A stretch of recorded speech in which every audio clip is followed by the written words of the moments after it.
کا استعمال کرتے، تب کہتے آپ کی یہ بیماری ہے، اس میں یہ دوا دینی ہے، دوا دیتے، اس کا استعمال کرتے، تب ہم صحت یاب ہوتے۔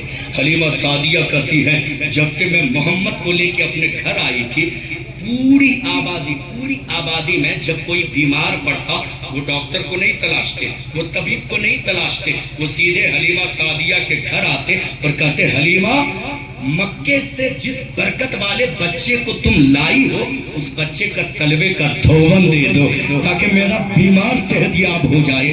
توجہ کے ساتھ سنیں، حلیمہ سعدیہ کہتی ہے ہر روز لوگوں کی تعداد بڑھنے لگی، لوگ پانی لے جاتے اپنے بیماروں کو پلانے لگے۔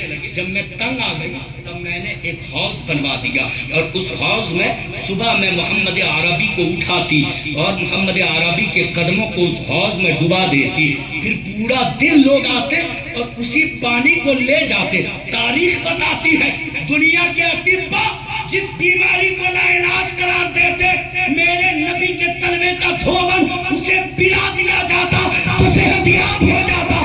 سرکار آراستہ فرماتے ہیں جن کے تلوے کا دھون ہو آب حیات ہے وہ جان مسیحا۔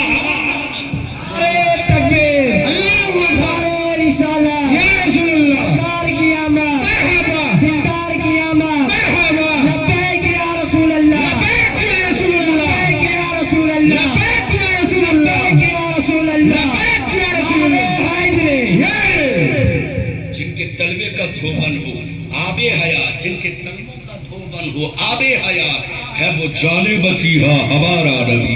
دنیا میں جسے کہیں سے بھی شفا نہ ملے مدینے کی مٹی لا کے دے دو صحت یاب ہو جائے گا، صحت یاب ہو جائے گا۔ یہ مدینے کی تاریخ آپ نے سنی ہے، مدینے کی تاریخ آپ نے سنی ہے۔ تاریخ مدینہ سنیے، دل ہے تو دل سے سنیے، تاریخ مدینہ سنیے۔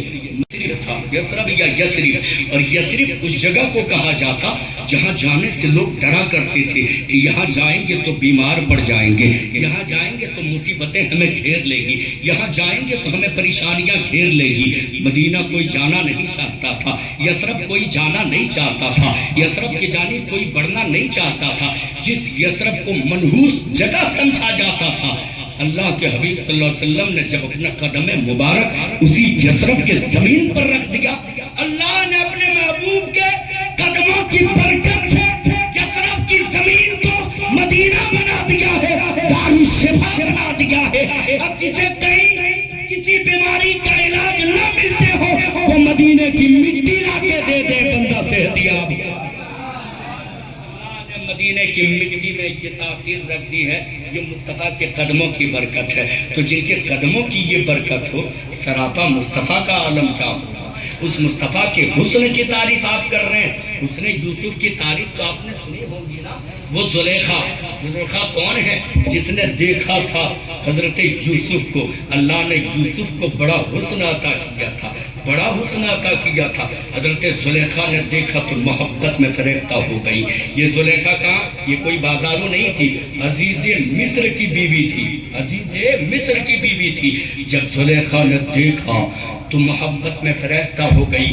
تنہائی میں رہتی تو یوسف کا نام لیتی، جلوت میں رہتی تو یوسف کا نام لیتی، خلوت میں رہتی تو یوسف کا نام لیتی، بھیڑ میں رہتی تو یوسف کا نام لیتی، 10-20 کے بیچ رہتی تو یوسف کا نام لیتی۔ توجہ کے ساتھ سنیں، تب تمام مصر کے خواتین نے ملامت کرنا شروع کیا تھا، یہ کہنا شروع کیا تھا، اے زلیخا تجھے کیا ہو گیا ہے؟ تو ہر وقت یوسف کا نام کیوں لیتی ہو؟ تو ہر وقت یوسف کا قصیدہ کیوں پڑھتی ہو؟ تو ہر وقت یوسف یوسف کیوں پکارتی ہو؟ یوسف نے، حضرت یوسف کے چاہنے والی زلیخا نے ان خواتین سے جھگڑا نہیں کیا تھا، ان خواتین کو دعوت دی تھی۔ وقت معینہ پر وہ خواتین جب آ گئی تو ان خواتین کو زلیخا نے ایک پھل دیا تھا اور ایک ایک چھڑیاں دی تھی اور کہا تھا زلیخا نے کہ جاؤ تمہارا کام یہ ہے کہ ان پھلوں کو اپنی اپنی چھڑیوں سے کاٹنا ہے۔ توجہ کے ساتھ سنیں، توجہ کے ساتھ سنیں، ان پھلوں کو اپنی اپنی چھڑیوں سے کاٹنا ہے۔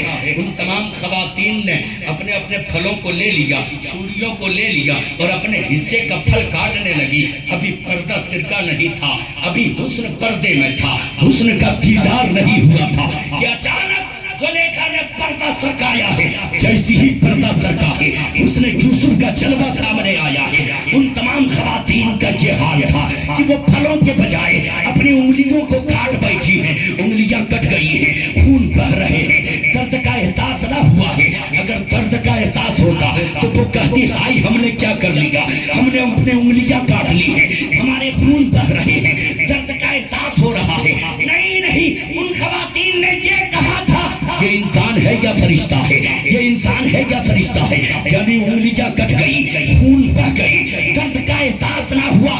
ذرا اندازہ لگائے جب حسن یوسف کا یہ عالم کہ دیکھ لے، دیدار کر لے، انگلیاں کٹ جائے، خون بہ جائے، درد کا احساس نہ ہو تو اس نبی کے حسن کا عالم کیا ہوگا جن کے صدقے میں اللہ نے یوسف کے حسن عطا کیا ہے، اس محمد عربی کے حسن کا عالم کیا ہوگا۔ جبھی تو اعلیٰ حضرت فرماتے ہیں حسن یوسف پہ کٹی مصر میں انگشت زنا، سر کٹاتے ہیں تیرے نام پہ مردان عرب، سر کٹاتے ہیں تیرے نام پہ مردان عرب۔ یہ میرے حضور کا حسن ہے۔ ہم اپنے آقا کے حسن کا قصیدہ پڑھ رہے ہیں، ہمیں پڑھنا بھی چاہیے کہ ہم غلام رسول ہیں، ہم قسمت کے دھلی ہیں کہ نبی کے غلام ہیں، ہم حضور کے غلام ہیں۔ آج یہ بیٹھنا، یہ اہتمام، یہ انتظام کس کے لیے ہے؟ بولیے نا کس کے لیے ہے؟ سب حضور کے لیے ہے۔ کائنات ہمیں للکا، کائنات ہمیں دیکھے نہ دیکھے، یہ دنیا والے چاہے جس نظر یا جس نظریے سے ہمیں دیکھے، ہماری تو یہ چاہت ہے کہ مدینے والے ہماری ان اداؤں کو دیکھ کر مدینے والے ہمیں پسند فرما لیں، مدینے والے ہمیں پسند فرما لیں۔ جوانوں ذرا توجہ کے ساتھ سنو، اور خدا کی قسم اگر رات کے 1 بجے تک بیٹھنا، حضور کا قصیدہ پڑھنا، حضور کا نام لینا، حضور نے پسند فرما لیا، علماء کی زبانی آپ نے سن رکھا ہوگا، قیامت والا دن ہوگا جب کوئی کسی کا یار نہ ہوگا، کوئی کسی کا مددگار نہ ہوگا، کوئی کسی کے جانب دیکھنے والا نہ ہوگا۔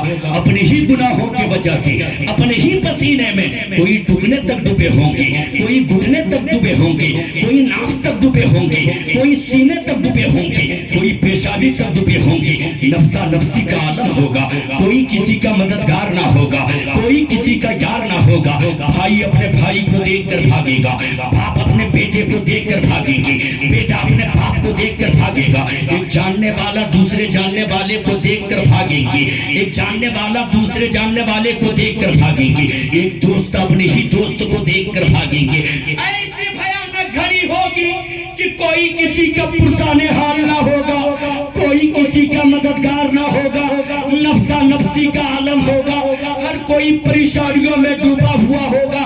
ایسے پرفتن وقت میں، ایسی بھیانک گھڑی میں جب کوئی کسی کا مددگار نہ ہوگا، کوئی کسی کا پرسان حال نہ ہوگا، ایک ذات گرامی ہوگی جس کے سر پہ شفاعت کبریٰ کا تاج پہنایا جائے گا، اور وہ کوئی اور نہیں آمنہ کے لال کی ذات ہوگی، مصطفیٰ جان رحمت کی ذات ہوگی۔ یاد رکھنا مسلمانوں، اگر مجلس میں بیٹھ کر حضور کو پکارنا حضور نے پسند فرما لیا تو قیامت کے دن جب کوئی کام نہیں آویں گے، حضور اپنے دامن کرم میں چھپا لیں گے، حضور اپنی چادر تطہیر میں چھپا لیں گے، اور جسے حضور اپنے دامن کرم میں چھپا لے، اپنی چادر تطہیر میں چھپا لے، وہ چھپنے والا گنہگار کیوں نہ ہو، بدکار کیوں نہ ہو، سیاہکار کیوں نہ ہو، گناہوں میں ڈوبا ہوا کیوں نہ ہو، جسے نبی اپنے دامن کرم میں چھپا لے اسے کوئی نکالنے والا نہ ہوگا۔ جس کے جانب دیکھ کر بریلی والے بول پڑے، جھوٹا ہی کرے، صدر قیامت کے سپاہی یا رسول اللہ علیہ السلام، وہ کس کو ملے جو تیرے دامن میں چھپا ہو۔ نعرے تکبیر، نعرے رسالت، یا رسول اللہ، مسلک اعلیٰ حضرت۔ اپنے بچے سے اتنی محبت کر سکے جتنی محبت حضور اپنے غلاموں سے کرتے ہیں۔ حضور اپنے غلاموں سے اتنی محبت کرتے، دنیا میں کوئی ماں بھی، جبکہ ماں کی محبت بے مثال ہوتی ہے، کوئی ماں بھی اپنے بچے سے اتنی محبت نہیں کر سکتی جتنی محبت حضور اپنے غلاموں سے کرتے ہیں۔ مدینے والے آقا ہم غلاموں کے لیے راتوں رات روتے رہے۔ ہم تو کبھی کبھار بھوکے رہتے ہیں نا، کبھی کبھار بھوکے رہتے۔ آقا کونین کے پاس کوئی چیز کی کمی نہیں تھی، کائنات کے خزانے کی کنجیاں اللہ نے اپنے محبوب کو عطا کی۔ سارے خزانے کی کنجیاں ہاتھ میں ہونے کے باوجود ہم غریبوں کے لیے، ہمارے لیے، آپ کے لیے، ہم گناہگاروں کے لیے ایک دو دن تک نہیں، تین دن تک میرے مصطفیٰ اپنے پیٹ پہ پتھر باندھتے رہے، پیٹ پہ پتھر باندھتے رہے۔ کوئی جہاں مل کر چوکی روٹی غذا، اس شکم کی قناعت پہ لاکھوں سلام۔ وہ آقا جو ہم غلاموں کو اتنا پیار دیتے، اتنی محبت دیتے، کیا اس آقا کی محبت میں ایک رات ہم زندہ دلی کے ساتھ نہیں جاگ سکتے؟ بولیے نا، جاگ سکتے ہیں؟ کیا نہیں جاگ سکتے؟ تو اگر آقا کے لیے جاگے ہیں تو آقا ہی کی بات کی جا رہی، ہاتھوں کو اٹھا کر کہہ لیں یا رسول اللہ۔ توجہ کے ساتھ سنیں میری باتوں کو، ایک ایک بات آپ غور سے سنیں گے تو میں یہاں کچھ سبق دینے کی بھی کوشش کروں گا انشاءاللہ۔ آپ کے درمیان میں آیا ہوں تاکہ مصطفیٰ کا قصیدہ بھی پڑھ سکوں، آپ کے درمیان آ کے کچھ سبق بھی آپ کو پڑھا سکوں۔ کیا آپ کچھ پیغام حاصل کرنا چاہتے ہیں؟ کیا آپ کچھ پیغام سننا چاہتے ہیں؟ ولادت مصطفیٰ کا موقع ہے، یہ 1500 سالہ جشن عید میلاد النبی ہے۔ مولانا ایوب صاحب، یہ 1500 سالہ جشن عید میلاد النبی ہے۔ 1500 سالہ جشن ولادت کے موقع پہ آپ نے جھنڈیاں لگائی کی نہیں؟ بولیے نا، جھنڈیاں لگائی کی نہیں؟ گھروں کو سجایا نا؟ گھروں کو سجایا کہ نہیں؟ توجہ کے ساتھ سنیے، گھروں کو سجایا کہ نہیں؟ کمکمے لگائے کہ نہیں؟ آپ نے کمکمے لگائے، گھروں کو سجایا، آپ نے بتیاں لگائی، آپ نے جھنڈیاں لہرائی، یا رسول اللہ کی صدائیں بلند کی۔ ہاں ہاں، 1500 سالہ جشن ولادت کے موقع پر آپ جہاں خوشیوں کا اظہار کر رہے ہو، خوب خوشیوں کا اظہار کرو، لیکن 1500 سالہ جشن ولادت کے موقع پر آج کی اس مجلس سے ایک پیغام لیتا جا۔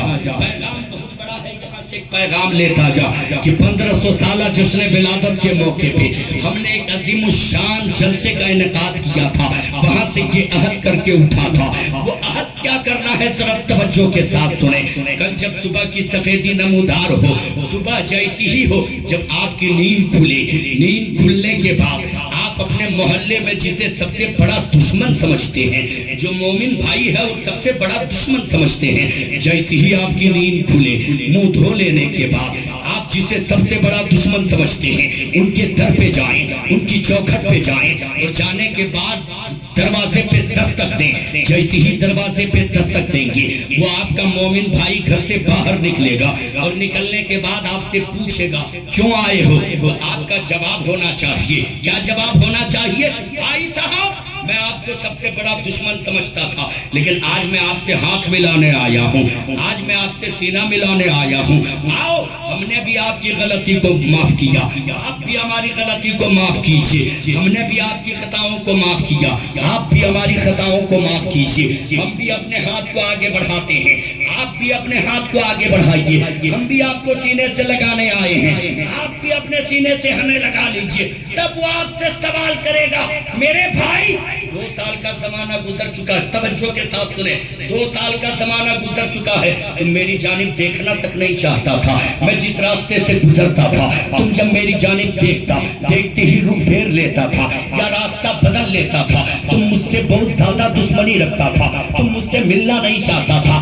آج کیا بات آ گئی کہ تم دشمنی بھلانے آئے ہو، تم ہاتھ ملانے آئے ہو، تم سینے سے سینہ لگانے آئے ہو؟ تو آپ کا جواب ہونا چاہیے، ہاں ہاں یہ حقیقت ہے کہ 2 سال تک ہم نے آپ سے دشمنی رکھی ہے، لیکن کیا آپ کو معلوم نہیں کہ یہ 1500 سالہ جشن عید میلاد النبی کا موقع ہے، یہ 1500 سالہ جشن عید میلاد النبی کا موقع ہے۔ میرے بھائی، اسی ماہ ربیع النور میں چاہتا ہوں کہ ہم دونوں بھائی مل جائیں، اس لیے کہ ہم بھی نبی کے غلام ہیں، آپ بھی نبی کے غلام ہو، اور ہمارے نبی کسی کا دل تو